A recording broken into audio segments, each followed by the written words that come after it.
Eh bien bonjour, c'est Cornova pour la chaîne vidéo Game Meeple. Aujourd'hui on se retrouve pour un unboxing du Kickstarter de Gravity Warfare. Donc c'est un jeu de société compétitif basé sur la gravité comme l'indique un peu le nom. Donc c'est pour 2 à 6 joueurs, des parties de 40 à 60 minutes, 14 ans et plus. Et du coup on va jouer sur un plateau comme ça qui va être en équilibre pardon, assez précaire et instable.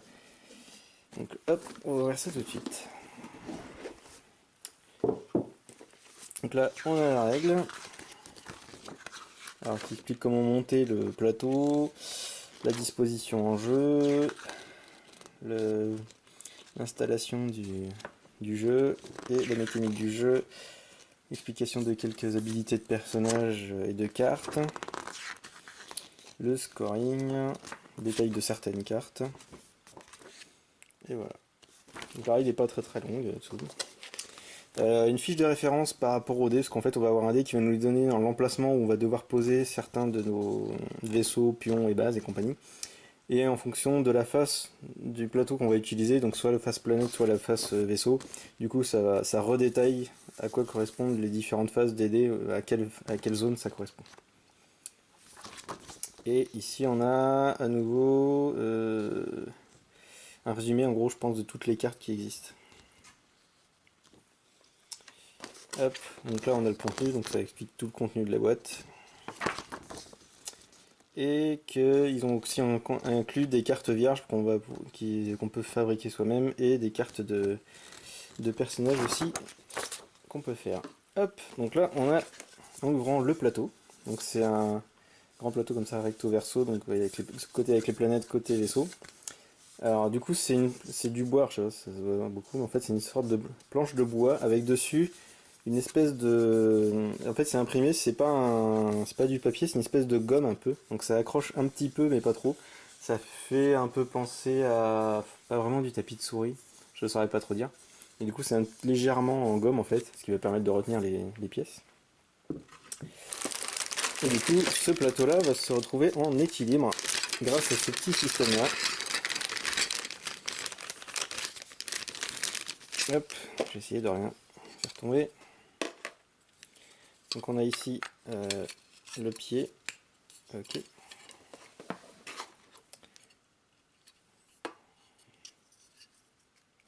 Donc ici en fait on a une grande pince qui va venir s'enchasser dans le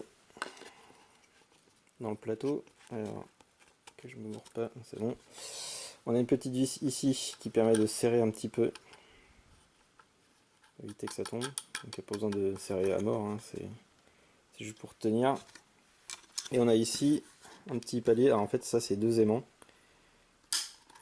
Et du coup ce truc là va venir en équilibre sur le petit pic. Hop là. Que je me gourre pas. Voilà, du coup en fait on a un plateau qui est complètement en équilibre, du coup vous voyez, et puis du coup il peut être en équilibre aussi sur des extrêmes, hein. Vous voyez que ça ballotte pas mal, ça peut vraiment ballotter pas mal sans se péter la gueule.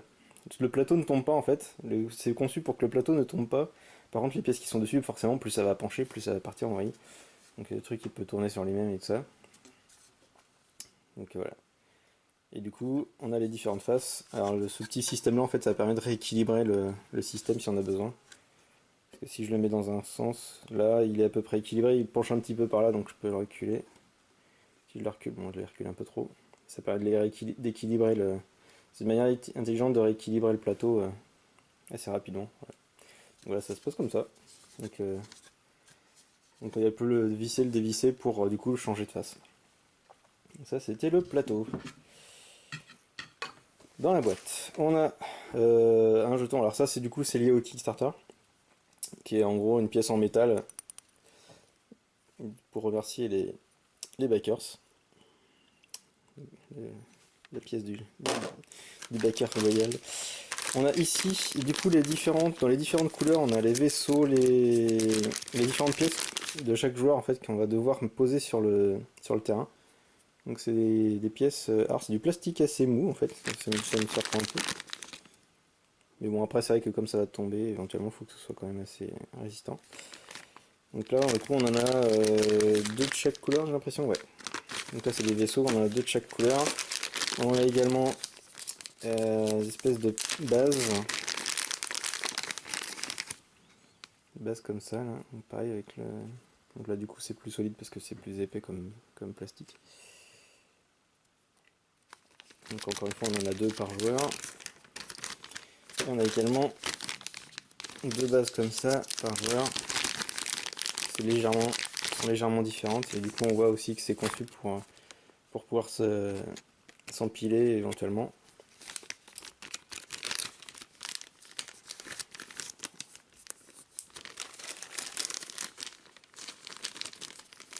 Hop, on a plein de gemmes, donc là c'est des gemmes assez standards en plastique, donc on a jaune, vert et bleu.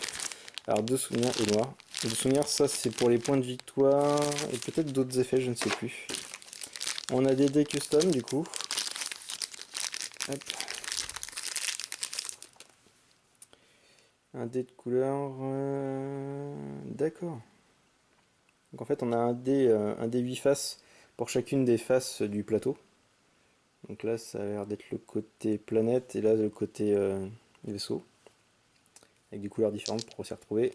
Et ici on a un dé à 6 faces avec du coup les symboles, la symbolisation des différents des vaisseaux et des différentes stations en fait qu'il va falloir qu'on installe. En fait en gros au tour d'un joueur il va lancer les 2 trucs, les 2 dés, ça va lui donner qu'est-ce qu'il doit poser et où.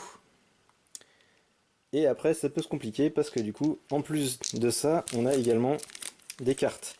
Les cartes qui vont être du coup jouées par les adversaires qui vont forcer le joueur à soit devoir poser plus de, de pièces d'un coup, les unes sur les autres par exemple, comme ça, ou de faire en sorte que la personne doive poser sa pièce sur le plateau, mais alors que le plateau du coup est en train de tourner, ou alors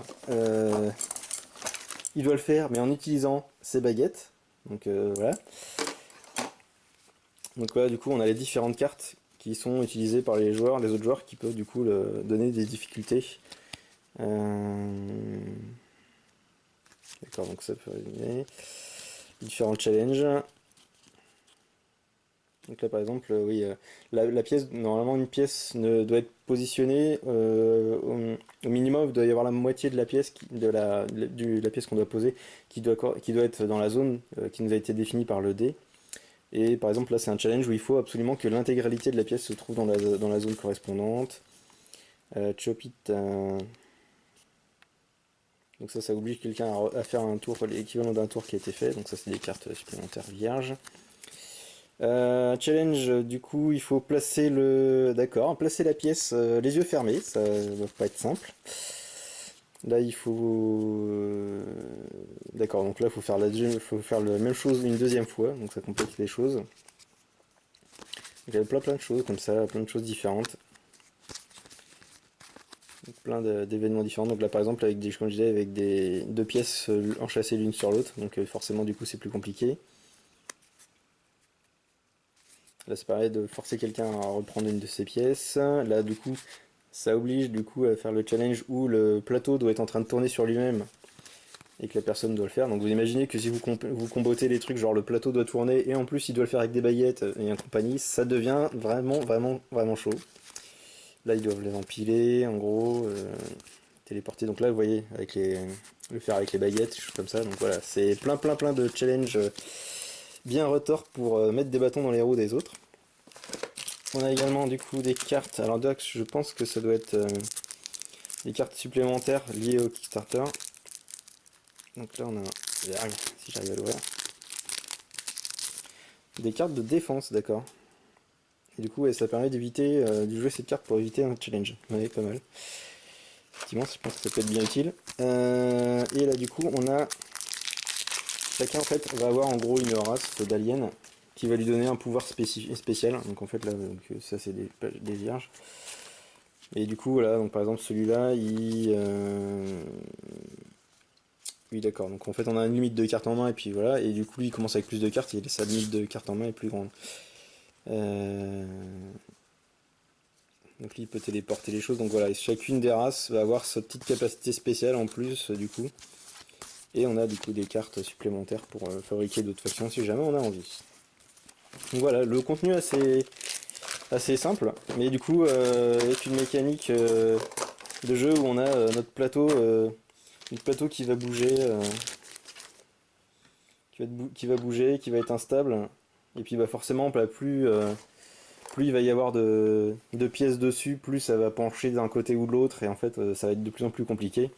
Le but étant de se débarrasser de toutes ces pièces, donc ça paraît un peu couillon d'utiliser les cartes par exemple pour forcer quelqu'un à poser une pièce supplémentaire, mais du coup c'est aussi lui mettre des bâtons dans les roues, puisque au final c'est plus compliqué et ça, ça va être beaucoup plus risqué de poser deux pièces d'un coup, parce que du coup ça va changer drastiquement l'équilibre de la structure. Donc voilà. Et puis bon, avec le cumul des challenges, en plus si ça tourne, qu'il faut le faire avec les baguettes et qu'il faut le faire sans regarder et compagnie, donc là vous imaginez à quel point ça devient le bordel. Mais du coup un bon petit jeu qui va être bien sympa et bien drôle à faire. Hop. Alors je sais pas si je vais réussir à mettre ça là-dedans. Voilà. Donc voilà, donc c'était unboxing de ce Kickstarter que j'ai tout juste reçu. Donc hop, du jeu Gravity Warfare. Donc un jeu complètement compétitif qui va demander de la dextérité pour jouer, donc ça va être très drôle. Et puis un petit peu de coup de pute avec les cartes en forçant les autres à faire des actions qu'ils n'ont pas forcément envie de faire. Donc voilà. Donc un bon petit jeu qui va à mon avis va être bien drôle. Donc voilà, donc d'ici la prochaine fois je vous dis à très bientôt. Jouez bien. Salut.